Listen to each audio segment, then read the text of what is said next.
ndababwijije ukuri abapasiteri bagiye kwiyahuza ibiyobyabwenge. Ese muragana hehe? Ese murajya hehe? Bwoko bw'Imana ngo nimusengere abagabo, musengere igitsina gabo, abasore abagabo mubasengere birakomeye, abafiyemeri mubasengere birakomeye, kuko haje ibihe biruhije, ibihe bitwika nk'itanura, umuriro utwika, umuriro uri kotsa, bose baragiye. Mboneho kubasuhuza kandi mbifuriza amahoro ndetse n'imigisha biva ku Mana Data wa twese, weho mukunzi wacu ukurikirana ibiganiro byacu ndetse n'inkuru zacu 5 kuri 5 umunsi ku wundi. Amahoro y'Imana nabane nawe. Urasuhuzwa na mwene so ngo bakamere ya Muteo, nguhaye ikaze. Nyemerera uyu munsi twinjirane muri iki kiganiro aho tugiye kurebera hamwe uyu muhanuzi uherutse guhanurira Pastor Mutesi yuko uyu mwaka atashye. Kuri ubu ngubu yazanye ubundi buhanuzi, aho yazanye ubuhanuzi bugira buti abantu murajya hehe, ko tugeze mu bihe bikomeye, tugeze mu bihe bigoye, ndetse n'abapasiteri b'ubwabo bakaba bagiye kwiyahuza ibiyobyabwenge. Uyu ni umuhanuzi wagaragaye ubwo yahanuriraga Pastor Mutesi, akamuhanurira yuko agiye kwitaba Imana, ndetse yavuze yuko uyu mwaka atazawurangiza atari yapfa. Uyu muhanuzi akimara guhanura ubuhanuzi, abantu benshi banditse muri komenti bandika yuko ubuhanuzi butavuye ku Mana, abandi bandika yuko ubuhanuzi bubaye ari ukuri yakabaye yarasanze nyirabwo, hanyuma akaba ari we abwibwirira mu cyimbo cyo kuza kubuvugira kuri social media. Abandi nabo kandi baragira bati Pastor Mutesi Imana yamubwiriye mu ibanga, imutumaho abantu bagiye batandukanye, ariko Pastor Mutesi yanga kumva, none Imana igeze ubwo ibivugira no ku karubanda. Abandi kandi baragira bati Pastor Mutesi ntimukamuvugeho kuko Pastor Mutesi ni umuntu w'Imana. Ndetse abandi baragira bati wasanga mwebwe muhanura yuko Pastor Mutesi agiye gupfa, wasanga ari mwebwe muri kumugambanira. Ibi byavuzwe nyuma yuko Pastor Mutesi nawe ubwe yaje kuri social media abivugira kuri channel yitwa Giraneza TV, avuga yuko asezeye YouTube kubera yuko ngo ari akagambane kari kugenda kamukorerwa. Ibi ngibi rero bikaba bitumye asezera kuri izi mbuga, asezeranya kuri YouTube, aho yavuze yuko hari abagabo bamugendaho bari kumukorera akagambane. Ahangaha yavugaga Pastor Claude, akavuga Pastor Juste, akavuga nibishaka Theogene, ndetse n'undi mugabo nawe witwa Ezekiel, avuga yuko aba bagabo bashobora kuba bamugendaho, ariyo mpamvu asezeye imbuga nkoranyambaga, cyane cyane urubuga rwa YouTube, aho yavuze yuko ushaka kugura chaîne ya YouTube yitwa Giraneza TV yamushakira miliyoni 10 yarangiza agasezera YouTube, hanyuma akiberaho mu buzima busanzwe. Pastor Mutesi ibi yabivuze kandi nyuma yuko yaramaje gukora ubukwe, hanyuma atangaza yuko mu gihe abandi bakagiye mu kwezi kwa buki, ako bakunze kuvuga ngo ni honeymoon, we ahisemo kuza gusezera abakunzi be ndetse n'abafana be bamukurikiraga, bakundaga ibiganiro byiwe byo kuri YouTube. Abantu benshi kandi bahise bagarukana none bibaza niba Pastor Mutesi koko yasezera kuri YouTube, cyane cyane ko YouTube yayikuyeho inshuti, ayikuraho fondation y'ubuzima, ayikuraho abavandimwe, ndetse banavuga ko Pastor Mutesi chaîne ya YouTube yayikuyeho umugabo, bityo rero ngo bitashoboka bitanakunda yuko yasezera YouTube kubera yuko yamugiriye umumaro ku buryo bumwe cyangwa ubundi. Ubu tuvugana Pastor Mutesi amaje gusohora ikindi kiganiro kuri chaîne ya YouTube yitwa Giraneza TV, kimazeho isaha imwe. Bisobanuye yuko nubwo yavuze ngo asezeye YouTube aracyayiriho, aracyayikoreraho, kuko ubu ngubu tuvugana amaje gusohora ikiganiro, kandi ukurikiye ikiganiro yasohoye biragaragara yuko ari igikozwe vuba rwose. gusa nanone abantu benshi bababajwe nuko Pastor Mutesi asezeye kuri YouTube, cyane cyane ko abamukundaga niho bamukundiraga, niho bamubonaga, niho bakuraga ibiganiro bye, niho bakuraga inyigisho yagendaga atambutsa, dore ko nta televiziyo cyangwa radiyo cyangwa se urundi rusengero yaba abarizwamo ngo wenda bivugwe yuko cyangwa se bigaragare yuko abakunzi be ariho bazamusanga. Nk'uko tubivuze, urusengero rwe ni kuri YouTube, nta rusengero nyirizina abantu bamuziho, nta rusengero nyirizina yigeze afungura cyangwa se kuri ubu ngubu yaba ayobora, ngo bisobanure yuko abakunzi be bamusanga ku rusengero rwe hanyuma n'ubundi bakamuyoboka, cyane cyane ko inshuti ntaho itagusanga. Icya kabiri, nta televiziyo yindi isanzwe ajya anyuzaho ibiganiro, cyangwa se reka tuvuge ngo nta rundi rukuta, nta bundi buryo bundi ajya akoresha bwatuma abakunzi be bamusanga, cyane cyane ko nk'uko twabivuze YouTube niho abantu bamumenyeye.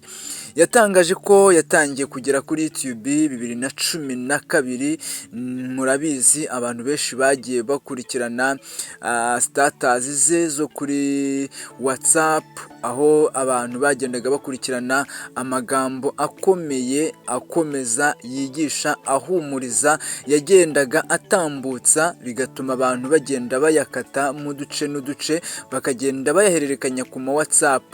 Pastor Mutesi yafashije imitima y'abatari bake, yigishije gukomera abari boroheje, kandi yigishije abantu kwihanganira mu bikomere, yigishije abantu kuba mu rukundo mu gihe bafite ababakomeretsa cyangwa se urukundo rwabo ruri kugenda rutagenda neza, yigishije abantu gusenga, yigishije abantu gusoma ijambo ry'Imana, yigishije abantu ibintu bigiye bitandukanye ariko kandi bigenda bibafasha. Pastor Mutesi abantu bakomeje kwibaza, ese mu bundi buzima abayeho ate? Mu gihe bibazaga bati wasanga nawe ari umwe mu batekamutwe bagaragara kuri YouTube ariko nta handi hantu nibwo Pastor Mutesi yaje kugaragara kandi nanone agaragaza ko afite akandi kazi ko gutekera amakwe n'ibindi bigiye bitandukanye. Nk'uko nabivuze, nibwo uyu muhanuzi witwa Mama David Uwizeye Dorcas yaje kuri YouTube kuri chaîne imwe ntashatse kuvuga izina ryayo, aza guhanuriraho yuko Imana yamubwiye yuko Pastor Mutesi atazarenza uyu mwaka adapfuye. Avuga yuko uyu mwaka Imana ishyize iherezo ry'ubuzima kuri Pastor Mutesi, ndetse amusaba gusenga cyane no kwezwa cyane kubera yuko ngo Imana yamurakariye, Imana ikaba igiye kumucyura kubera yuko ngo yababaje imitima y'abagabo. Aho yatambutsaga ubu butumwa yaravugaga ngo Imana yararakaye, Imana yarababaye kubera ko wababaje imitima y'abagabo benshi, wagiye ubahengereza hanyuma warangiza ukabata.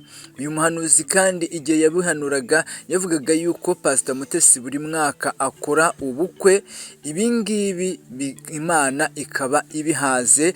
Ubu bukwe akoze kuri ubu ngubu, ubwo ni ubukwe yakoranye na Feredina, akaba ari bwo bukwe bwa nyuma akoze, ahasigaye akaba agiye gutaha. Kuri ubu rero yazanye ubundi buhanuzi nanone buvuga yuko Imana ije, aho yavuze ngo musengere abagabo, musengere n'abasore, aho yagize ati barajya hehe ko bagiye guhura n'ibintu bikomeye, bagiye guhura n'ibibazo bikomeye. Ubu buhanuzi bw'uyu mubyeyi bukomeje kugenda bwibazwaho niba ari ubuhanuzi buvuye ku Mana cyangwa se ari ubuhanuzi aba yishakiye cyangwa se abakunda kumukoresha ibiganiro akaba bamuteguriye ibyo agomba guhanura kugira ngo aze kubihanura hanyuma nawe atwike, nk'uko bajya bakunda kubivuga ngo ni agatwiko ko kugira ngo abantu batwikire kuri YouTube.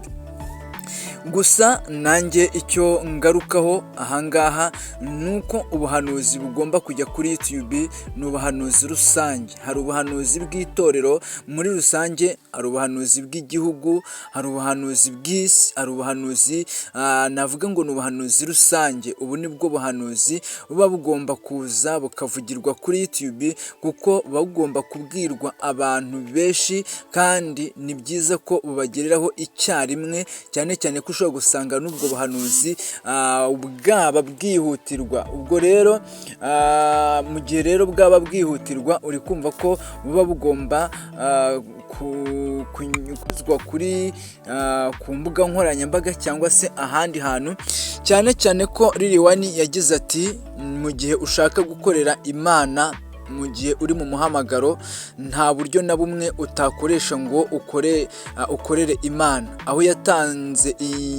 Aho yanditse agira ati mu rwego rwo gukorera Imana ugomba kubinyuza ku maradiyo, ku mateleviziyo ndetse no mu nyandiko, kugira ngo ubutumwa bukunde bugere kuri bose.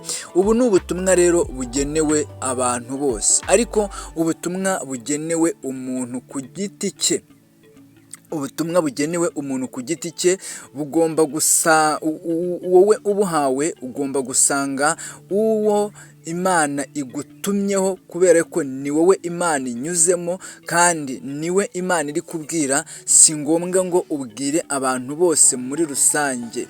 Birashoboka ko kandi reka mvuge gutya, ntabwo Imana yagutuma ku muntu izi ko utazabona. Imana igutuma ku muntu izi ko uzamubona. Ikindi cya kabiri, ntiyagutuma ku muntu izi ko atazakumva. Igutuma ku muntu izi ko azakumva, yashaka akabipinga, ariko yaguteze amatwi cyangwa se yakumvishe muri rusange.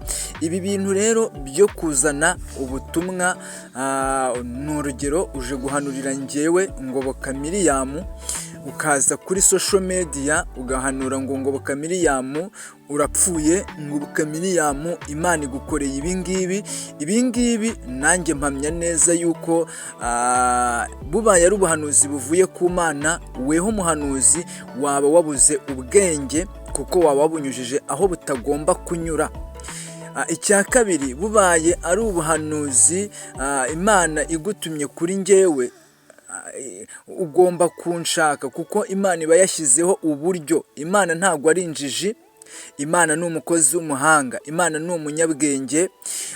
Igomba kukuntumaho ibizi neza yuko uzambona, kuko itazi ko uzambona yatuma abandi. Ifite abakozi benshi rwose, ifite ababa bahura nanjye. Bivuze ngo na Pastor Mutesi, Imana ifite abakozi benshi yakagombye kuba yarakoresheje ikamutuma kuri Pastor Mutesi, ariko atari weho itumye, kuko wenda utari buze kumugeraho. Rero mbonero kukubwira ngo ubuhanuzi bubaye bwaravuye ku Mana, waba warakoze, waba warabaye umuhanuzi udafite ubwenge, waba warabuze ubwenge, kubera yuko ijambo ry'Imana rivuga ngo ibyo kurya by'Imana ntimukabigaburire imbwa. Rero bishatse kuvuga ngo waba warabihaye abatabigenewe, waba warabihaye abatabikwiriye. Wakagombye gutera intambwe, hanyuma ugasanga Pastor Mutesi wabona kandi utazanamubona, ukabwira Imana uti wa Mana we untumye aho ntazagera, bari weho wigirayo, cyangwa se utuma undi, kuko njyewe hariya ntago nagerayo. Kandi bubaye ari ubuhanuzi butavuye ku Mana, ndakugira inama yuko ugomba guca bugufi, hanyuma ugasaba imbabazi Imana. Icyo ni kimwe.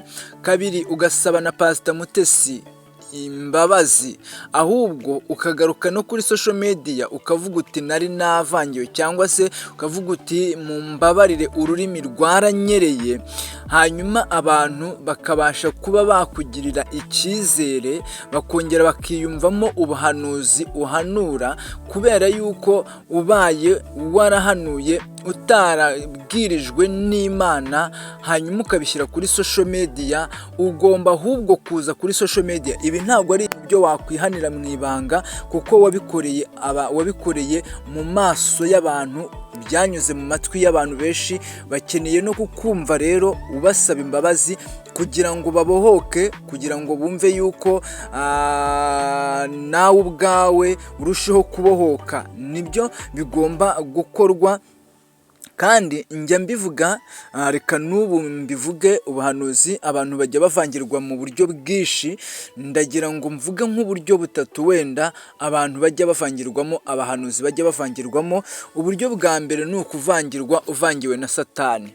Inshuti, niba uvangiwe na Satani, ukwiriye gupfukama ukabwira Imana, ikongera ikavangura impano zawe kugira ngo zongere zijye ku murongo, urusheho kugenda ukorana n'Imana.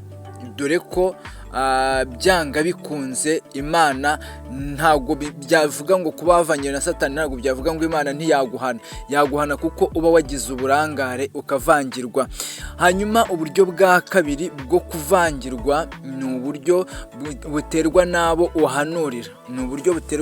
uhanurira. Hari ukuntu abahanuzi bajya bahanura, bakagenda aho bagiye guhanura, ugasanga umuhanuzi yateretse umuntu inkoko, ifi, yamujyanye mu rwego, hanyuma umuhanuzi akareba akabona ntari buvaho ngaho adahanuye, kuko nadahanura ibi bintu ntazongera kubibona, cyangwa se uragira ngo yaraguye, bigatuma avangirwa. Weho wamuhaye ibi bintu, weho wamugaburiye ibi bintu, weho wamushyize ku rwego atarimo.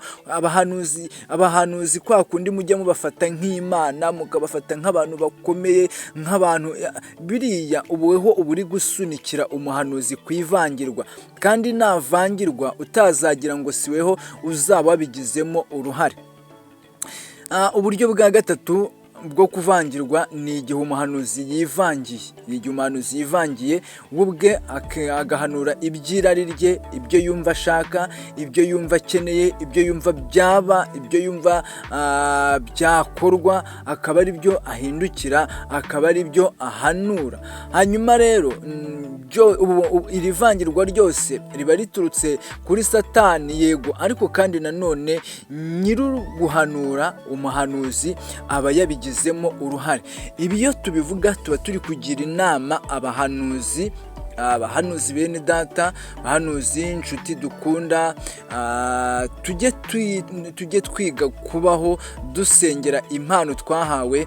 Ikindi cya kabiri, tujye twihagararaho imbere ya Satani. Ikindi cya gatatu, twere guha urwaho Satani kugira ngo aze kubiba imbuto tuba twarabibye, cyangwa se imbuto za Imana yatunyujijemo, yarangiza akaba arizo ikoresha. Ndagushimiye weho mukunzi wacu, weho ukurikirana ibiganiro byacu ndetse n'inkuru zacu 5 kuri 5 umunsi ku wundi. Reka nkubwire ngo amahoro ndetse n'imigisha biva ku Mana Data twese nibibane nawe. Uramutse aribwo bwa mbere ubonye ikiganiro cyacu, nyemerera unyarukire hasi, kanda subscribe, nurangiza ukande no kunzogera. Ibi bidufasha kugenda tubana no mu bindi biganiro byacu tugenda tugeza ku nshuti zacu. Kabiri, niba ikiganiro cyacu wagikunze, kanda like, utwereka yuko turi kumwe, utwereke yuko wagikunze, nabwo uraba ukoze igikorwa cyiza cy'ingirakamaro. 3, niba hari icyo wumva wavuga, inyunganizi cyangwa igitekerezo, nyarukira muri comment bitubwire, utubwire uko ubibona, uko ubyumva, icyakorwa n'icyakosorwa, nayo ni inkunga ikomeye uraba kandi uduteye. Ikindi, niba wumva iki kiganiro hari inyigisho ukuyemo, birashoboka ko hari inyigisho waba ukuyemo, nyemerera wibyihererana, kora share, cyoherereze inshuti yawe, umuvandimwe, mubwira uti ni ukuri, hari ikintu numvishemo, hari ikintu nigiyemo, birashoboka ko nawe hari icyo wakwigiramo. Uraba ukoze ivugabutumwa kandi nawe Imana izabiguhera umugisha. Reka nsoze ngira nti gubwa neza kandi Imana igushyigikire mu kazi kawe uri gukora uyu munsi. Shalom, shalom.